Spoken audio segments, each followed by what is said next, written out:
desolate expanse of Beaver Dunes Park, Oklahoma, where windswept sands whisper secrets older than time, a terror lurks beneath the earth. The Shaman's Portal, an urban legend born from inexplicable vanishings, is no mere tale. It is a rift in reality, a wound in the dunes that swallows souls. The air grows heavy with a hum no ear should hear, and the ground feels alive, pulsing with a hunger that knows your name. No marker reveals the portal's place, yet locals know the signs. A patch of sand too smooth, too still, where footprints vanish as if erased. Some say it was opened by a shaman long ago, his rituals tearing the veil between worlds, to commune with spirits or to trap them. Others whisper of a curse, blood-soaked rites that bound the dunes to something ancient, something wrathful. Over decades, people have disappeared.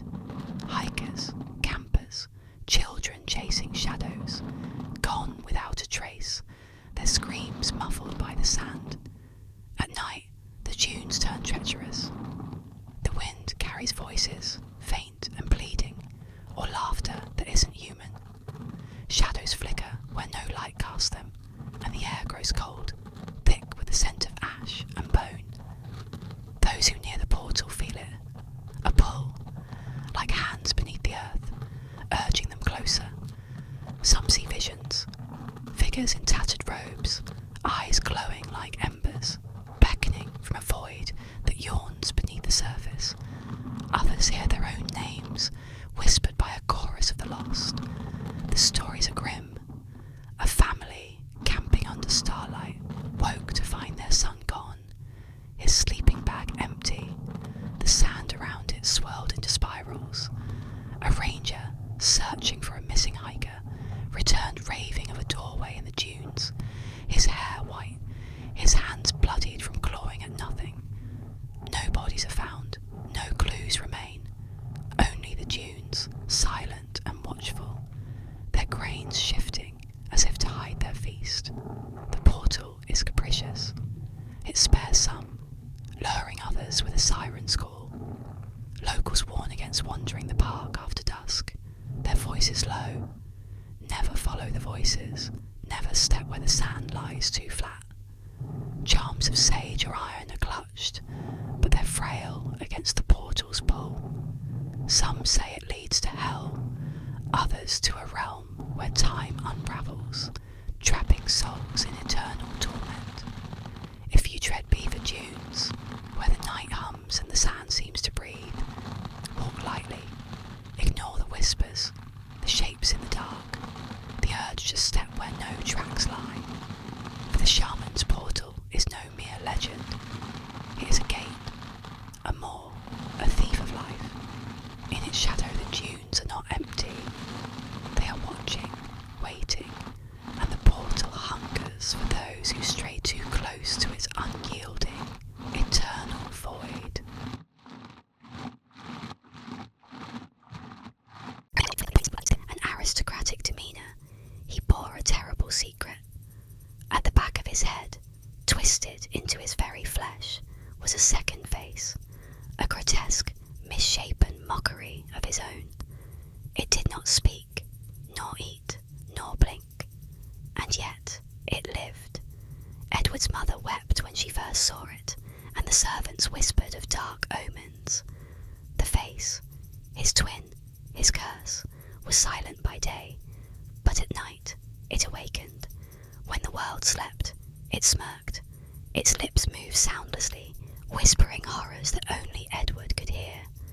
He begged doctors to remove it, but no scalpel could part him from the demon that clung to his skull. "It speaks to me of things no mortal should know," he cried.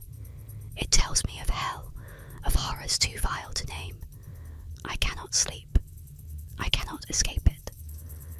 Desperation drove him to madness. No priest could exorcise it.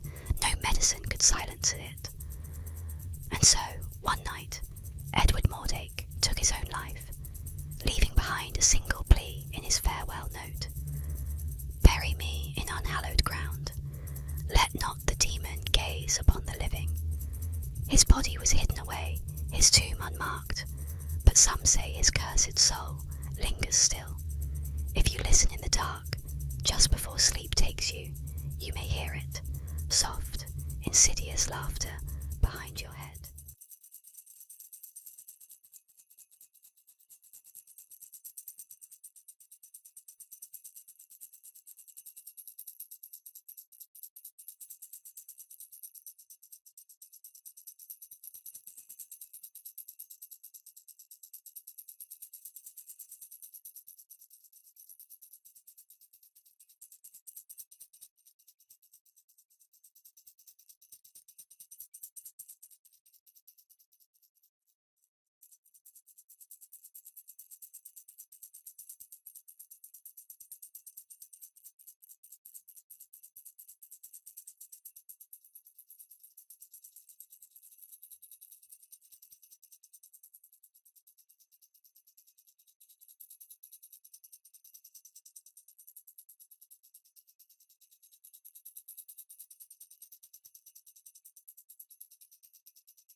In the jagged heart of the Andes, where Peru and Bolivia's peaks pierce the heavens, a malevolence older than the mountain stalks the night. The Pishtaco, a name that freezes the blood of those who whisper it, is no mere myth, but a boogeyman woven into the fabric of the highland soul.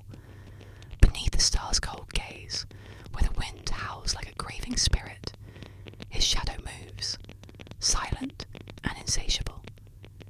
He is not human, though he wears a man's guise, pale as death, cloaked in tattered rags that reek of earth and decay.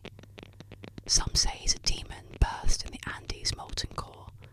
Others claim he's a cursed conquistador, damned to wander for sins too vile to name. His eyes, glowing like embers in the dark, see through flesh to the marrow beneath. His blade, rusted yet impossibly sharp, hungers for more than blood. The Pishtaco does not merely kill, he harvests. Villagers speak of lone travellers vanishing on moonless trails, their screams swallowed by the cliffs. Shepherds find their flocks untouched, but their companions gone, only a smear of blood on the rocks to mark their passing. The Pishtaco's victims are not just slain, they are unmade. Tales tell of bodies found hollowed, their fat stripped away, their faces frozen in silent horror.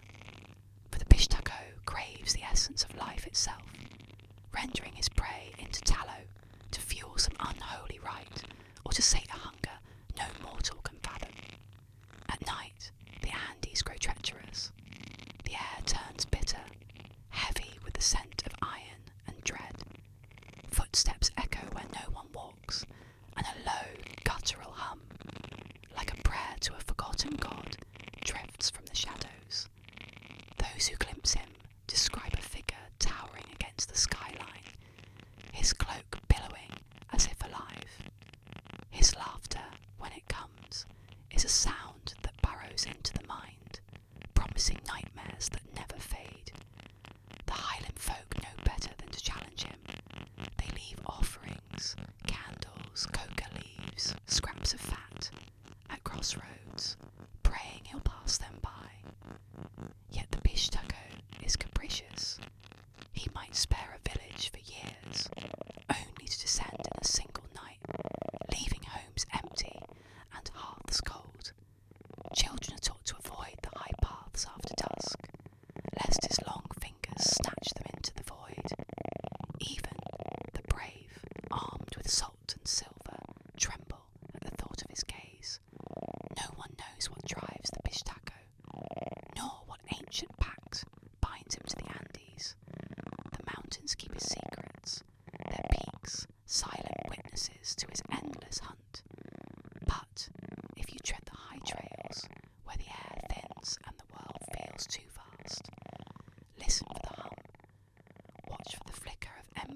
in the dark.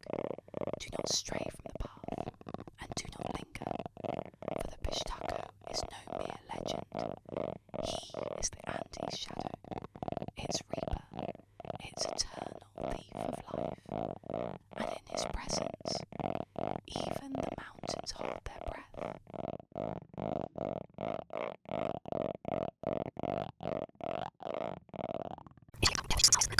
So strong that her spirit refused to move on. When Mac returned, he found Nak waiting for him, her smile as radiant as ever. Unaware of her death, he lived with her, oblivious to the chilling truth. Villagers, knowing she was a ghost, tried to warn him, but anyone who dared interfere met a gruesome fate. Nak's wrath knew no bounds. Her vengeful spirit haunted the village, her cries echoing through the night as she clung desperately to her love for Mac. The truth was revealed when Mac witnessed her supernatural nature, a ghostly arm extending to pick up a fallen item far beyond human reach. Overcome with fear, he fled to the temple, seeking sanctuary from her relentless spirit. To this day, Maynak's story endures, her legend immortalized in plays, films, and whispered warnings. Her spirit is said to still linger near the canal, a tragic figure bound by love and sorrow, forever haunting the land she once called home. Travellers to Phra Khanong are warned, tread carefully, for Maynak's love may not let you go.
Deep in the woods near Mornan, Cornwall, a shadow lurks among the trees, the Owl Man, first sighted in 1976.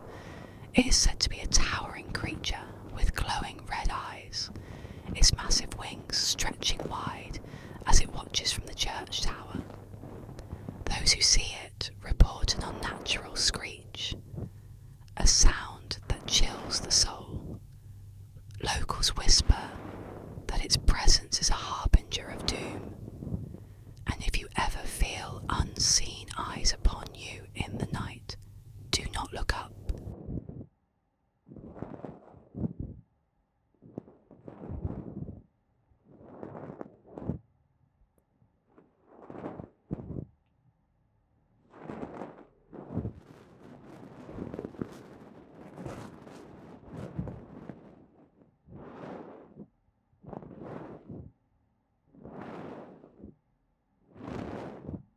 Beneath the skeletal canopy of twisted cottonwoods, Riverdale Road snakes for 11 cursed miles between Thornton and Brighton, Colorado, a path where the veil between worlds frays.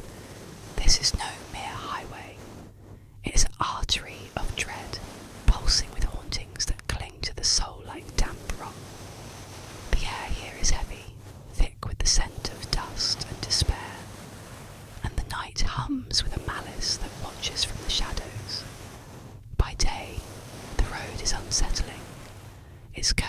hiding secrets in the tall grass. But when darkness falls, Riverdale Road awakens. Drivers speak of headlights dimming without cause, engines stuttering as if choked by unseen hands. Phantom joggers appear in rear-view mirrors, their faces blank, only to vanish when you turn. A spectral Camaro, black as pitch, roars past, its driver a silhouette with burning eyes, racing to nowhere before dissolving into the fog. The road itself seems alive, its asphalt shifting, guiding the unwary toward fates unspoken. The gates of hell, a rusted iron portal of the road, mark a deeper horror. Some say it's a doorway to the underworld, guarded by a pack of demon dogs, their howls splitting the night, their jaws dripping with hunger. Trespassers who approach the gates feel a weight, a whisper in their minds urging them to flee or to step closer. Those who linger return changed, their dreams plagued by visions of fire and claws. Nearby, the ruins of a mansion burned long ago hold their own terrors. A woman in white, her face a mask of agony, drifts through the ashes, her screams echoing when the wind is still. Some say she was murdered, her soul bound to the scorched earth, seeking vengeance on any who disturb her rest. Other spirits haunt the road's length. A child's laughter, high and wrong, lures drivers to the riverbank, where nothing waits but cold water and claw-like branches. Phantom hitchhikers, their clothes torn and eyes hollow, beg for rides, only to vanish from the back seat, leaving behind a chill that seeps into bones. The trees themselves seem complicit, their shadows stretching too far, their whispers forming words no human tongue should speak. No single tale explains Riverdale's curse. Some point to ancient tragedies, massacres, betrayals, or rituals gone wrong, staining the land with blood. Others believe the road is a magnet for the lost, a trap for souls too restless to move on. Locals avoid it after dusk, their warnings sharp. Never stop, never look too long into the dark. Those who defy the road return with stories of hands pressing against windows, of voices calling their names from empty fields. If you drive Riverdale Road, where the stars seem dim and the silence screams, keep your windows up and your gaze fixed. Ignore the jogger, the Camaro, the laughter in the reeds. Do not seek the gates of hell, nor linger near the mansion's ruins. For Riverdale Road is no mere path. It is a gallery of horrors, a gauntlet of the damned, and its spirits hunger for those who stray too close to its eternal, unyielding night.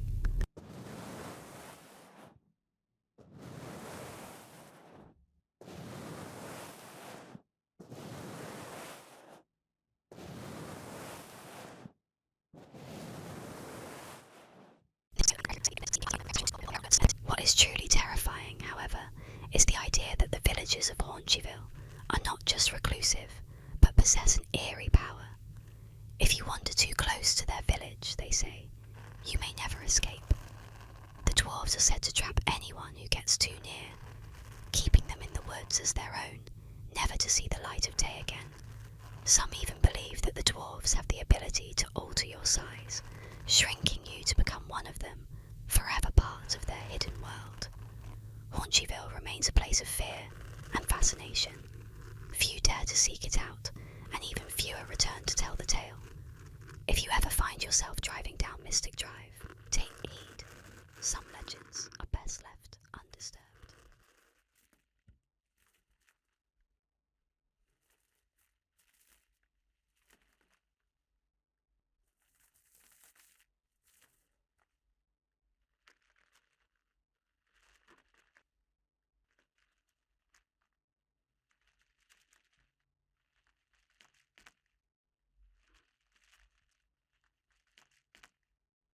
Darkness clung to the edges of the room, the shadows stretching and twisting into monstrous shapes. A young girl lay in her bed, the covers pulled tight around her, her heart pounding in her chest. The house was silent, save for the rhythmic creak of the floorboards and the rustling of leaves outside her window. A familiar sound reached her ears, a soft, wet lapping. She reached down, her hand dangling over the edge of the bed, expecting the comforting lick of her dog.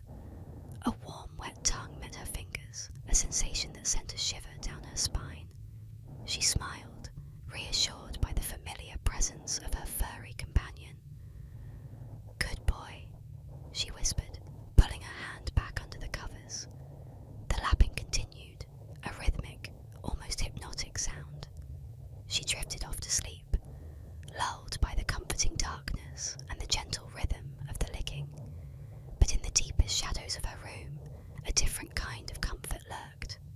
A figure, silent and unseen, crouched beneath her bed, its eyes gleaming in the darkness. It was not a dog that had licked her hand, but something far more sinister.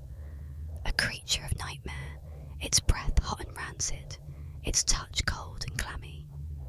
Night after night, the ritual continued.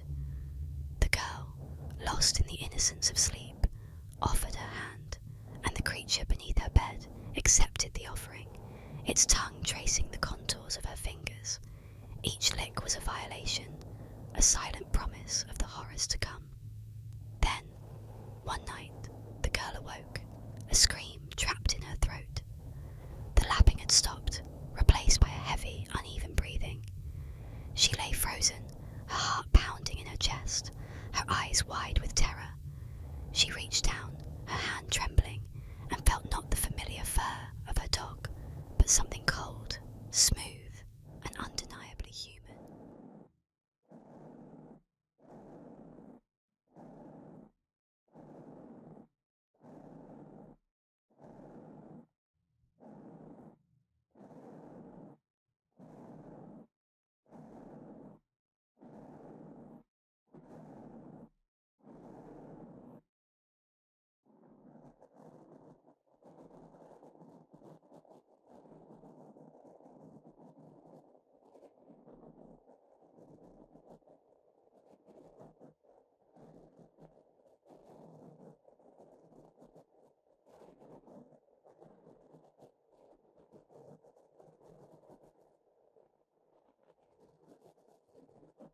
Clinton Road, a desolate stretch of asphalt in the heart of New Jersey, is infamous for its eerie atmosphere and the legends that cling to it like a cold mist. One of the most chilling of these stories is the tale of the ghost boy who haunts the old bridge along the road, forever waiting in the dark for those brave or foolish enough to seek him out. The legend begins with a tragic tale of a young boy who died under mysterious circumstances many years ago. Some say he drowned in the murky waters beneath the bridge. Others whisper that he was a victim of an accident, but no one truly knows. What is certain, however, is that his spirit never left the bridge. Instead it lingered, bound to the spot by the horrors of his untimely death, waiting for those who might encounter him in the dead of night. The story goes that if you visit the bridge on a quiet, moonless night and throw a coin into the dark waters below, something strange will happen. At first, it might seem like nothing more than a silly superstition, but as the night stretches on, the air will begin to feel heavy, thick with an unnatural silence. The shadows around the bridge will grow deeper, and you may feel an unsettling chill on the back of your neck, as if you're being watched. Then, if you return to the spot after a time, you may find the coin you tossed into the water resting at your feet, returned to you as though by some unseen hand. At first, it's easy to dismiss this as coincidence. Perhaps the current brought it back, or it was there all along. But those who have returned again and again tell a different tale. The coin isn't just lying in the same spot, it's placed right in front of you, as if someone or something wants you to find it. But the most chilling part of the story is the boy, some say. In the moments before the coin is returned, they've seen him, standing just out of reach, a small, pale figure. His face is obscured in the darkness, but his eyes are unmistakable. Empty, hollow, staring at you with an otherworldly intensity. He does not speak. He simply watches, waiting. And when you turn away, even for a second, the coin is there. Returned as if by magic, the boy's intentions remain unclear. Is he trying to communicate? Or is this some twisted game he plays with those who dare approach? No one knows, but one thing is certain. There is something deeply unsettling about the presence that haunts that bridge. Many claim that after encountering the ghost boy, they feel an overwhelming sense of unease, a feeling that they are never truly alone, no matter where they go. And so the legend of the ghost boy persists, drawing thrill seekers and curious souls to Clinton Road, where the line between life and death seems thinner than anywhere else. But for those who dare venture near the bridge, remember this: once you make contact with the boy, once you feel his eyes upon you, it may be too late to ever leave that haunted place behind, because some spirits never let go.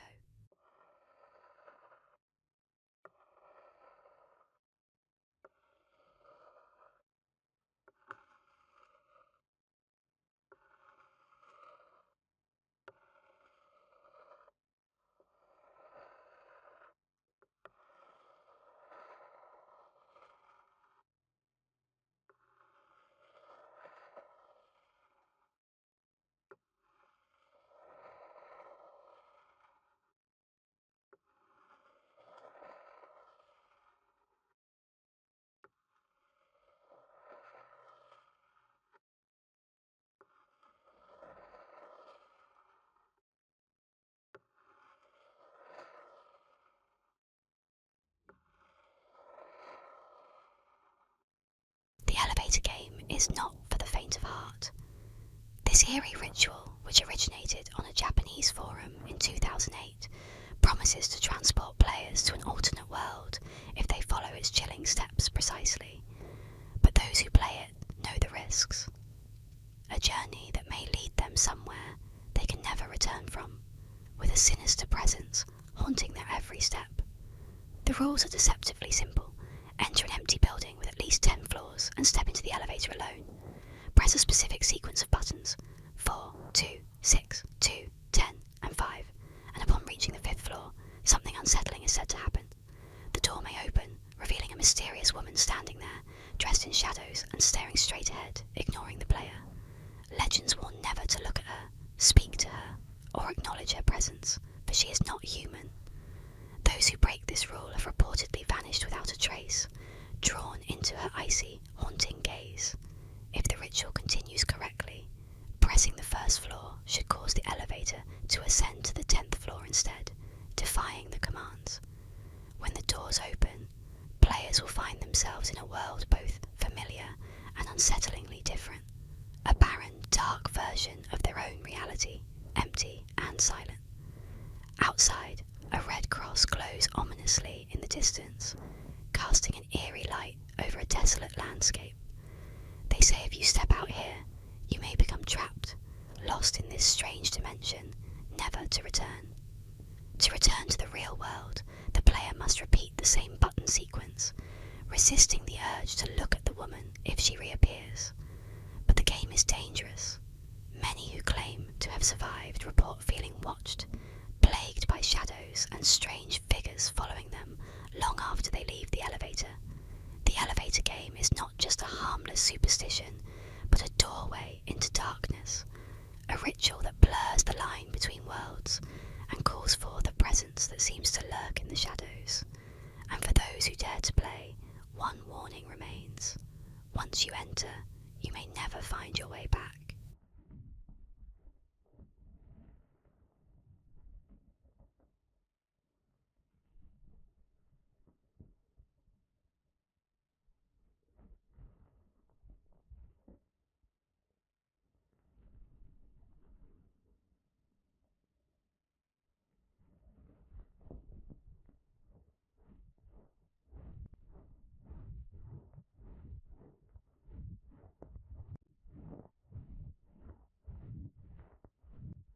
Deep in the heart of Louisiana, in the swampy wilderness of Honey Island, there exists a creature so terrifying, so elusive that few dare speak of it without a shiver. The locals call it the Honey Island Swamp Monster, a monstrous being that lurks within the murky waters and tangled thickets, hiding from the prying eyes of the world. The creature is said to resemble a massive, Sasquatch-like figure, tall and covered in thick, matted hair, its eyes glowing with an unnatural, menacing light. Its gait is described as lumbering, yet its movements are unnervingly fast when it chooses to reveal itself. Some say it has the scent of rot and decay, as if it's been stewing in the swamp's stagnant waters for centuries. Others speak of its deafening growl, a guttural noise that echoes through the dense trees and ripples the waters of the bayou. The first reports of the Honey Island Swamp Monster surfaced in the 1960s, when a pair of hunters ventured deep into the swamp and returned with a story that chilled the community to its core. They claimed to have seen the creature, a towering figure, covered in hair, with eyes that seemed to burn through the darkness. They also found strange, enormous footprints in the mud, too large and too misshapen to belong to any known animal. When they reported it to the local authorities, they were met with skepticism and ridicule. But as the years passed, more and more sightings began to trickle in. Fishermen, boaters, and hunters all claimed to have witnessed the creature or heard its unearthly howls at night. Some say the Honey Island Swamp Monster is a relic of a prehistoric past, a creature that has survived for centuries, hiding in the swamp's thick, unforgiving landscape. Others believe it is something more sinister, a guardian of the swamp, an ancient spirit who has claimed the land as its own. Whether it is a creature of flesh and blood or a supernatural being tied to the land itself, one thing is certain: the Honey Island Swamp Monster is real, and it waits in the shadows of the bayou, its glowing eyes watching, waiting for the next unsuspecting soul to wander too close. If you ever find yourself in the heart of Honey Island Swamp, beware. The swamp has its secrets, and they are not meant to be uncovered.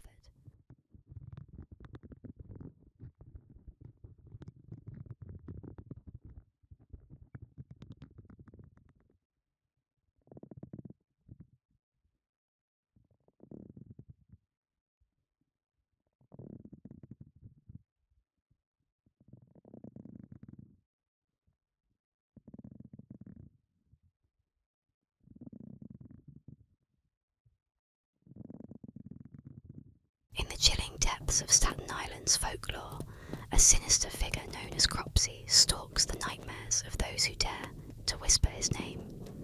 Originally conceived as a boogeyman to scare children into obedience, Cropsey evolved into a far more horrifying reality, merging with the true crimes of a man named Andre Rand, whose deeds during the 1970s and 1980s turned him into a living embodiment of the legend. The tale of Cropsey began as a ghost story, one that parents recounted during hushed evenings, a spectral figure lurking in the shadows of the woods, preying on wayward children who strayed too far from home. Descriptions varied, but all agreed on his ghastly demeanour, a disfigured face, haunting eyes, and a hook for a hand, dragging behind him the echoes of chains he rattled, a warning in the wind. As the urban legend grew, so did Cropsey's malevolence.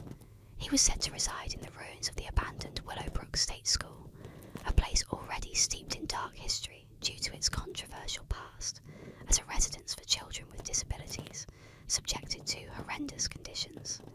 Here, Cropsey found his sinister refuge, emerging under the cloak of night to chase the echoes of laughter with a hunter's glee. But the line between myth and reality blurred horrifically when children in Staten Island began to disappear in the 1970s and 80s. Panic gripped the community as the legend of Cropsey seemed to come alive.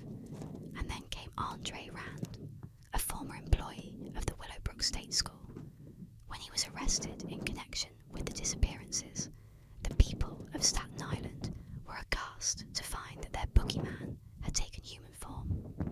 Rand was convicted of kidnapping, and the community was forced to confront the terrifying possibility that Cropsey was not just a tale to frighten children, but a real predator walking among them.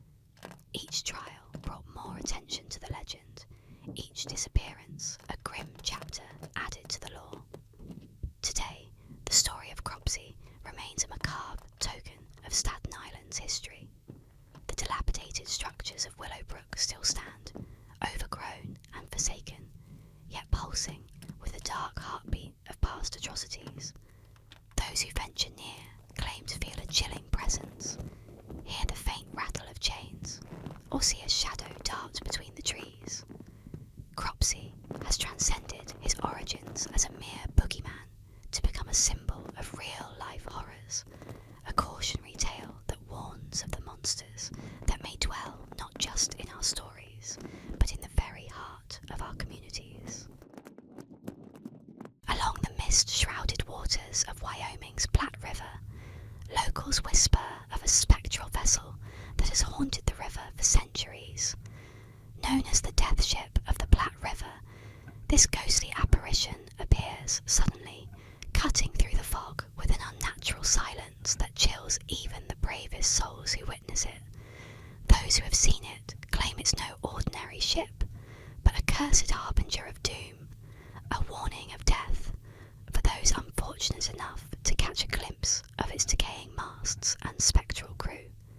The ship is said to be a battered, ancient vessel, its once proud sails now tattered and hanging limply, though no wind stirs them. The entire ship glows with an eerie, grey light, casting an unnatural pallor over the river as it moves silently, with no sign of rippling water to mark its path. Its wooden hull appears worn and rotting, covered in strange mosses and barnacles, yet it glides as if untouched by time. Witnesses recount that the ghostly ship seems to be staffed by a crew of shadowy figures, barely distinguishable from the mist that clings to the riverbanks. These phantom sailors stand deathly still, their hollow eyes staring blankly ahead, as though seeing a world beyond the living. The sight of them is enough to paralyze anyone who dares to watch, their forms flickering like candle flames in the fog, silent, yet filled with an overwhelming sense of dread. According to legend, those who see the death ship of the Platte River are destined to witness a death, often their own or that of someone close to them. Stories tell of pioneers and river travellers who encountered the ghostly vessel and soon after met tragic ends. One tale describes a fisherman who spotted the ship gliding down the river on a foggy morning. Mesmerised, he watched as one of the ghostly sailors extended a bony hand and pointed directly at him. Within days the man fell ill, his life draining away under mysterious circumstances. Another chilling account recalls a young couple who were boating on the river at dusk when the ship emerged from the fog. They watched in horror as the crew seemed to look straight through them, their empty eyes filled with a cold indifference to the living. Days later, the couple's bodies were discovered on the riverbank, their boat overturned, and no explanation for their sudden deaths. The death ship of the Platte River is no mere phantom tale. Locals swear by its appearances, warning travellers not to linger by the river when the fog thickens, especially near Alcova and Torrington.